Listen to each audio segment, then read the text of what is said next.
ದಿನ 185. ಇವತ್ morning as usual coffee ಕುಡ್ದು ಜಿಮ್ಮಿಗೆ ಬಂದು ವಾರ್ಮ್ ಅಪ್ ಎಲ್ಲ ಕಂಪ್ಲೀಟ್ ಮಾಡ್ಕೊಂಡು ವರ್ಕೌಟ್ ಸ್ಟಾರ್ಟ್ ಮಾಡಿದೆ. ಇವತ್ ಬೈಸೆಪ್ಸ್ ಮತ್ತೆ ಕೋರ್ ಟ್ರೈನಿಂಗ್. ನೀವು ಒಂದು ಸ್ಟ್ರಾಂಗ್ ಅಂಡ್ ಶಾರ್ಪ್ ಆಗಿ ಆಬ್ಸ್ ನ ಮೇಂಟೈನ್ ಮಾಡ್ಬೇಕು ಅಂದ್ರೆ ವೀಕ್ಲಿ ಎಷ್ಟು ಸತಿ ಟ್ರೈನ್ ಮಾಡ್ಬೇಕು? ಈ ಕ್ವೆಶನ್ ಗೆ ಸ್ವಲ್ಪ ಜಾಸ್ತಿ ಜನ ಕನ್ಫ್ಯೂಸ್ ಆಗಿರ್ತಾರೆ. ನಾನು ನಿಮ್ಗೆ ಏನ್ ಸಜೆಸ್ಟ್ ಮಾಡ್ತೀನಿ ಅಂತ ಹೇಳಿದ್ರೆ, ವೀಕ್ಲಿ ನೀವು 3 ಟೈಮ್ಸ್ ನಿಮ್ ಆಬ್ಸ್ ನ ಟ್ರೈನ್ ಮಾಡಬಹುದು.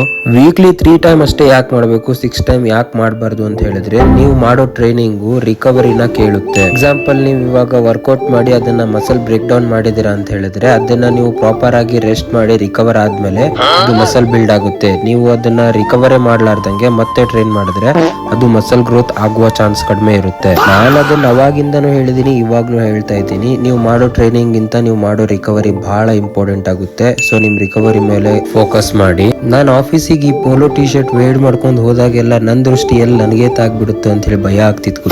ಈವ್ನಿಂಗ್ ಸ್ವಲ್ಪ ಟೀ ಬ್ರೇಕ್ ತಗೊಂಡು ಆಫೀಸಿಗೆ ಬಾಯ್ ಹೇಳಿ ಮನೆ ಕಡೆ ಬಂದ್ವಿ. ಮನೆ ಕಡೆ ಬಂದು ಅಕ್ಕಾರ್ ಮನೆ ಕಡೆ ಹೋದ್ವಿ. ಇವತ್ ಅಕ್ಕ ಸ್ವಲ್ಪ ಡಿಫ್ರೆಂಟ್ ಆಗಿ ಕಾಣ್ತಿದ್ಲು, ಅದಕ್ಕೆ ವಿಡಿಯೋ ಮಾಡ್ದೆ. ಇವತ್ತಿಗಿಷ್ಟೇ, ಸಿಗುವ ನಾಳೆ. ಬರ್ತೀನಿ ಗುರು, ಟಾಟಾ.